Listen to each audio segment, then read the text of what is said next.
Oh. Okay, hello everyone. We have had a little bit of technical difficulties, but no big deal because we have figured this out. Hmm. So I'm so excited to introduce you to my friend Ashley Baxter, my longtime friend. Let's not like count the number of years. I I mean, I think it okay, well you said we're not going to, but Yeah, I don't think we should just because I think that might not be like the happiest thought, but it is a happy thought that I have been friends with you for so long. yeah. Yeah, and I love And that I feel like we've had multiple different seasons of life of knowing each other. I You know it's know? so neat Yeah. in that way. So, but I'm so excited now because of kind of how our paths have like realigned again. Hmm. And it's so cool because of your mission and vision in life now and the projects you're working on. And I was so excited when I checked out your website like a couple weeks ago. I was like, this is amazing. Like, Oh. it's so neat. I think how like God does that. Like, Yeah. puts these people in our lives and we just like continue to be parallel. And so Yeah. it's so cool. I love Um, it. but I would love for you to share for everyone to just your story, like what brought you to here. Yeah. Yeah. Oh, there's lots of stories, but I'll try to sum it and I'll try to also put it in the framework mainly of like body positivity and kind of what that history has looked like because it also hits a lot of big points in my life. So I would say that my relationship with my body really began as in like from comments that my grandmother, who loved me very much, but she would make about my body or about what I was eating. I mean, I would say from the age of probably 8 or 10 and up. And, it's interesting when you think about it, we don't really think there's anything wrong with our bodies until someone tells us that there's something wrong with them, and that's a bigger conversation. But that was when I first started to think like, oh, I guess there's something wrong with my body. I need to do something different to it.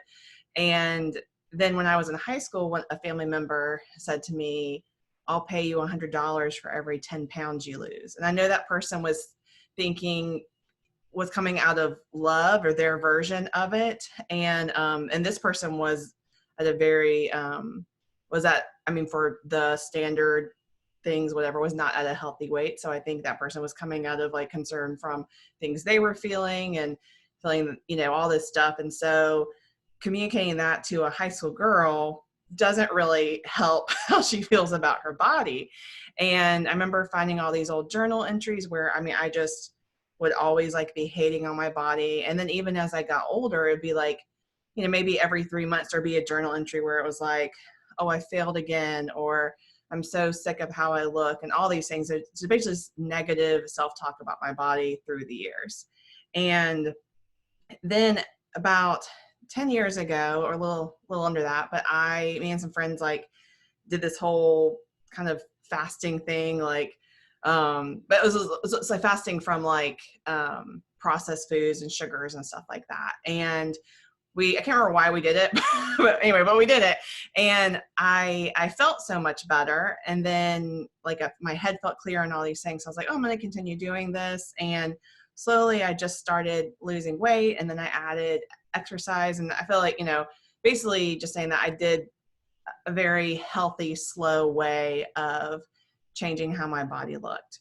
And I remember that after, I think in total, I lost like 90 pounds. And after a year or so on that journey, I remember thinking, oh, I'm so glad that I haven't met the person I'm supposed to marry yet, because this is the real me that was just always waiting to get out, and all these things. I had idolized this version of myself. And then over the next few years, I was raped. I was diagnosed with hypothyroidism, and just kind of my whole life turned upside down in regards to how I viewed my body, just based on what happened to it. But then also, kind of wondering like, what is it even possible because of having hypothyroidism and all these things. And I just slowly gained all this weight back. And I think since I had especially been telling myself like that thinner version of myself was the real me, then I was like, well, who am I now? I thought that I was I thought it was that person I was supposed to be. And how I remember thinking, when thinking of filling out dating profiles, which I do every once in a while, and I know a lot of people meet online. It's a great thing. Unfortunately, most times when I've gotten online, it's because I've just been bored. So, but I remember a couple times thinking, well, like, oh, let me think about my dating profile. I mean, should I say that I have looked this way before? I don't look this way now, but don't worry, I'm going to look this way again. And, all these things, and realizing that I can't, I've been on different spectrums of it, and I can't say for sure when I'm always going to look like. And I remember having several conversations with some friends and saying, people say that you should learn to love your body at any size, shape, all that. But I just honestly feel like that's a lie. Like, I don't think that's possible. I think it's just a nice thing that people say. It's like a nice, Hallmark greeting card. But thankfully, like, something inside me kept saying, but what if it is possible?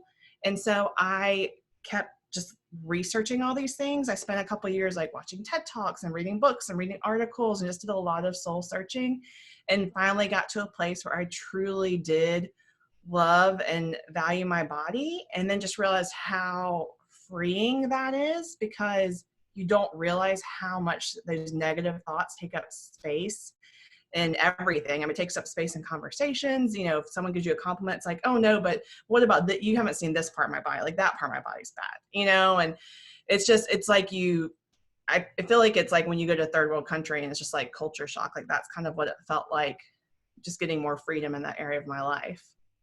Yes. And it's so interesting hearing you share that, because I mean, there's so many, for me, there's so many parallels. Obviously your story is your story, and so unique in that way. And I have so many things that have led me to my own version of loving myself as I am. And mine looked a lot different, because I just spent so much time in, restrictive eating and like pressuring myself to look a certain way or to weigh a certain amount, almost to the point of obsession. And it was perpetuated even by being a part of a network marketing company that just plastered those images in my head. And I think I just felt like this is just normal to feel this incredible amount of pressure to mold my body into a certain look. And it does like tend to make you really not like yourself. I mean, I don't want to say hate, because that's a little too strong, but I just kind of felt like, what is wrong with me? Yeah. Like, why am I not doing what everyone else is, or what? And it's like, it's such a head game, because when you listen to, what you're sharing, it's like a lot of that was just like so much like processing your head, and like the things that you believed about where you were too. So thank you so much for sharing that, though. That's so powerful that you have led yourself to where you are today and transitioned and turned that around. So now, after you spent these years listening to TED Talks and researching, and so what did that lead you to, and what are you doing now? Yeah. So that just became just something so passionate to me, like helping people in areas of body positivity, but then also just valuing themselves. So a part I forgot that I left out was, like, in my healing process after I was raped, was that I realized that, you can fight for something without believing in it if the fight is really short. But when you're fighting for something really long, like, you have to believe that what you're fighting for is worth it. And it really helped me see that I really didn't value myself. Like, I remember, you and I both went to Meredith College. I had this vision in my head of when I was in a Bible study one night, and we were going over the verse, love others as yourself. And I remember thinking, like, oh, that would not be good, because I don't love myself. And I just always thought it was so much of like, I'm just going to serve, I'm just going to love other people, and it's bad to think of myself. It just didn't seem right. And I don't know where I got that message, but that's the message that I picked up somewhere along the way. And so when I was healing, like, I really had to believe that I was worth fighting for. And knowing that like my healing was worth fighting for. And so that out of that, like a byproduct was me really learning to value myself and learning that kind of like the whole thing of also when you learn to see your body with acceptance and love, is that you realize when you aren't accepting of yourself, that again, it takes up all this negative space. Like lots of times you're focused on putting yourself down, and it's just crazy. Like it just kind of felt like this whole little lie that I never realized the damage it was doing. And then also realized how a lot of times when I was trying to be the best servant or the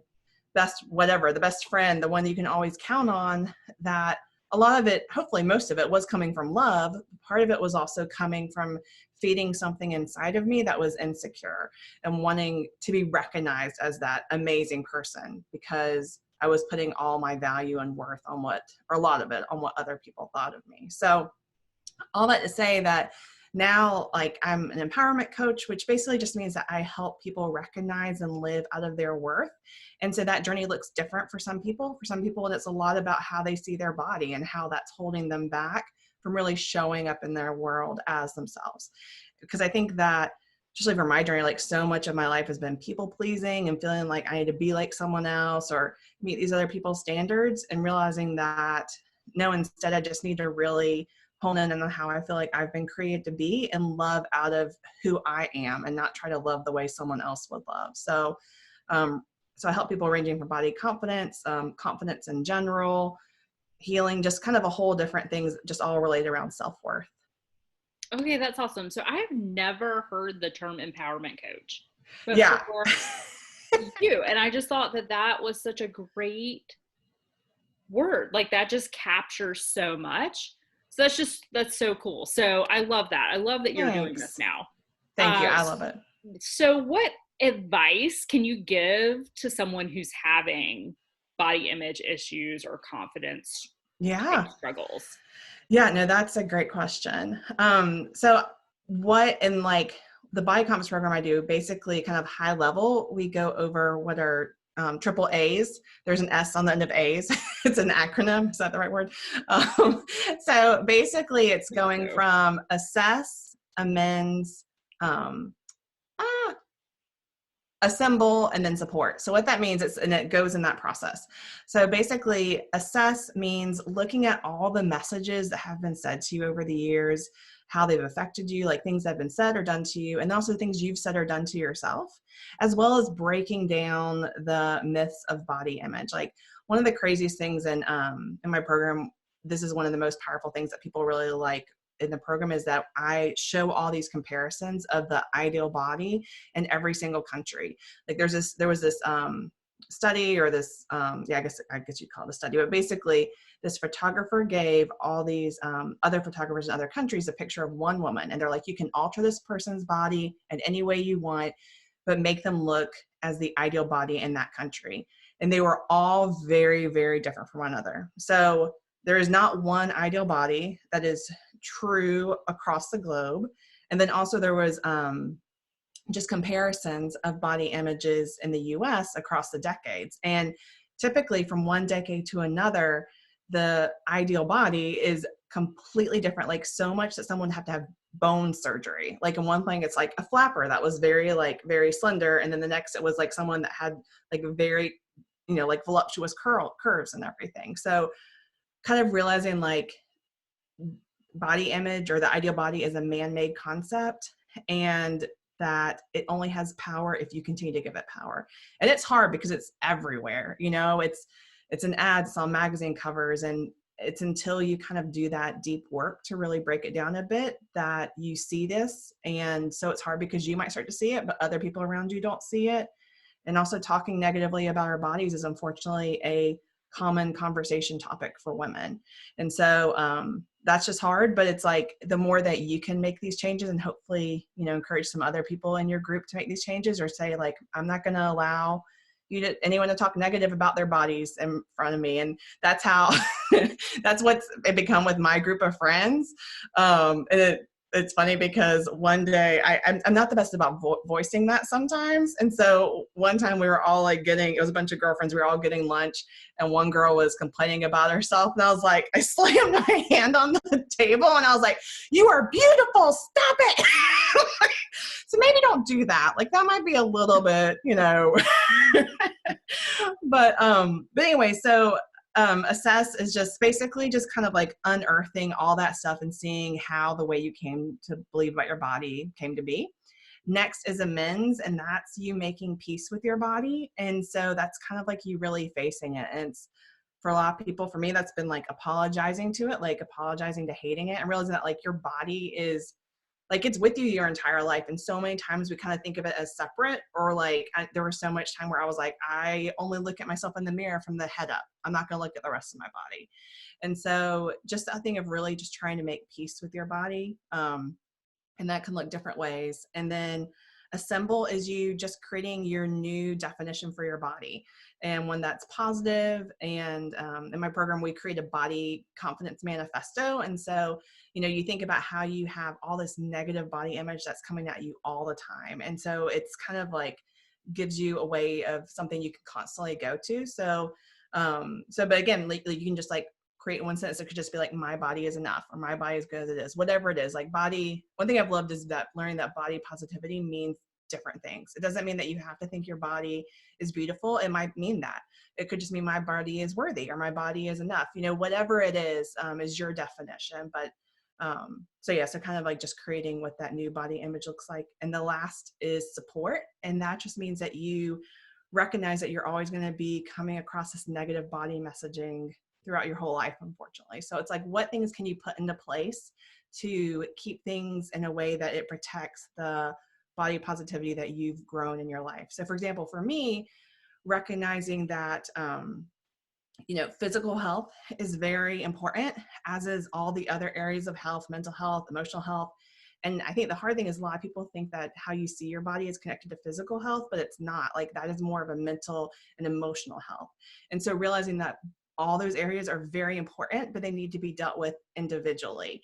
And so if you're making health goals for yourself, making sure that whatever the goal is isn't tied to your body being less or more worthy, instead of being more about what you want your body to be able to do, and you can do it, but regardless, it's not tied to its worth. So to sum up the triple A's is assess, amend, assemble, and support. So hopefully that helps.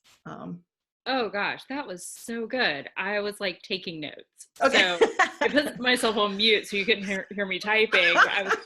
I was taking notes because I was like, wow, that is so good. I mean, just so much in that I just really loved. I mean, really what you said about it's really a mental health issue, how you view your body, not really a physical health. That was, I don't know. I feel like my mind was blown at that moment. Like, well, and it's when you watch, it's hard because you watch ads and they play on it being the opposite, right. And so it's, again, like that's kind of this whole thing. It's like you tearing down everything that's been built up, realizing the truth about yourself, and then being like, okay, I also need to be on the defense, unfortunately, because of all these things that are around in the world. Right. So it's just whether or not like how much we buy in to like the culture's idea of what that body type is. Like you're saying, it's different all across different countries. Yeah. And yet wherever we are, whatever country we're in, we look to that ideal body to think this is what we're aiming for. Yeah. But yet that's just a cultural perpetuation. Like it's not a real thing. It's just exactly. It's marketing. Yeah, exactly. Like it's crazy. I mean, yeah, that's completely true. And I think a lot of people, it's important to realize that body image isn't just weight. It's also, it's aging, it's race, it's what, if you have a disability, it's if you are sick, there's, if you've experienced trauma, like it's so many different things. My mom, when she was a little girl, someone was spinning a necklace around and it hit her in one of her eyes and she's blind in one eye. So that's one thing she's voiced to me before, is just that eye looks a little bit different. And so it's something different for everybody. And so it's not just weights. tons of Right, different right. areas. That makes so much sense. Okay, so one question that I really have for you, I'm really looking forward to your answer here. For me personally, so this is like coming from a place of, my personal growth. Um, there's a lot of times when, there's something that I know that I want to like put into the world, like that I believe is like my like mission or vision or calling or whatever you want to call it. Yeah. But there's like this little like voice or something in me that holds me back. Hmm. And I don't know if I can like completely describe it, because a lot of times I know it's made up. But like what would you say like to me or to whoever that's dealing with this feeling of like being held back, or sometimes people call it like the feeling of not enough? Hmm. What would you Yeah. say to that person? Yeah. So a couple things. One, I think it's important to realize that just because you are experiencing fear or, any type of doubts, that doesn't mean that the goal needs to be for them to not exist at all, but that you to be able to get to a point where you can move forward in spite of them. Um, and so I actually have, and I can share this at the very end, but I have a free video course on my website that goes through the 4 mindsets of deep rooted confidence. And I'll just, spoiler alert, I'll go and share what they are because they answer that question. But the videos go over each one a little bit more. So basically, I think that to, move forward in those areas, it's the number one mindset is to know that you are valuable. So kind of a lot of what we talked about already, but just understanding that you are valuable, that you have something to share that no one else can share in this world. And I really do believe that if everyone kind of like lived out of their worth and value and how they were created, like this world would be a much better place. And realizing that, you and I could say the exact same thing, but the way that I say it and the way that you say it is going to resonate with different people, and for some people, them sharing an idea means being like heard to millions of people, and other people, it means being heard to like your neighborhood community, but realizing that each of those is important, and it's not more important or less important. They're each important. It's where you're placed and the opportunities right then. So number one, know you're valuable. Number two, know you're needed. And this has been a very important one and hard one for me to learn, because so many times, especially when I was working in the corporate world, like I would have all these ideas, but I would get so scared and I wouldn't share them. And I'd be so quiet. And so I came to realize that we kind of need to look at sharing our ideas as a different lens, because I used to always think my idea is only worth sharing if other people like it, if that idea is incorporated. And I realized that there's a few different ways. So one, yes, you share it and it's incorporated. Awesome. The next is you share it and it's not used, but it's built upon. So it helps kind of the whole, I'm using the idea of a work in a boardroom and stuff like that, but it applies to every area of life. But you share an idea and it makes other people get all these other ideas that generate something that is the thing that's going to be moving forward on. Or you share your idea and it's not used, and instead what that means is that it's used to establish boundaries of kind of yes and no's, like, oh, this is actually the idea like you shared, it actually points out some things that we don't need to have, it's a project or something as part of this. So realizing like that still served a purpose, like it redefined and it kind of drove in better boundaries of what is needed. And then also just realizing that you sharing an idea, whether wherever it falls on that list as being used or not, like grows your confidence and helps you to share easier next time. And also your sharing then helps other people share as well, and that looks anyway. I mean, I get, I every once in a while get people that reach out to me, like, I'm just so, I don't know, how you share your story about what happened to you. Like, it just impresses me. I'm like, I'm just sharing my story. Like, it's like realizing that to them, it feel like it empowers them to share their story. And I think that's been one of the most beautiful things for me on my journey, is seeing how when I share my story, like it helps other people share their story, whether that's publicly or privately. So just realizing that you sharing, regardless of what the outcome is, means it's still worth it. So, and then number three is not worrying what other people think, which has been very hard for me. Being, I consider myself a recovering people pleaser, and I'll always be that way. But realizing that it's important to take people's, constructive feedback about maybe your idea but realizing that their feedback doesn't have anything to do with your worth as a person. And for me, that was the big thing as well. It's like, I want someone to think I'm smart, or, list off all these things. And so it's like, if I share and they don't like my idea, then that means that they think I'm list off all these negative things. And so understanding that. And then the last thing is the fourth mindset is just knowing that it's not selfish, it's necessary. So knowing that you doing kind of like, it sums up all these things, but doing all these things is needed. And like, again, like that you're needed in the world, and it's not selfish. It's how you show up better for other people and the world, and how you're needed. So. Okay. I loved that. So good. I am going to go back through this video and take notes. I seriously, thank you. I think it's so interesting because as you were saying that, I could remember a specific time. I mean, this was so long ago. Like, this was probably 20 years ago. But I can remember being like in a group setting and sharing an idea, and it not being like received as the idea or whatever. And we did just that. What you said, we rerouted. We took a minute and like reined it in. And so just to like reframe that, because it's just so interesting how that one memory like was kind of just tucked back in there. Yeah, I love it. And, that kind of is something I think that happens when we're in those settings. We kind of draw from these memories, and learning to reframe how we assigned the meaning of that memory is so good. Like, that's so healing to think like, oh, well, we drove the project in a different direction because of my share. And if I had not shared, then maybe it would have ended up somewhere else, or not have been quite as good, or whatever. That's such a neat way to think that through. I just found that so interesting, that memory just like rose. Okay, right. Like, seriously, like 20 I love years that. ago. I don't even know. I love that.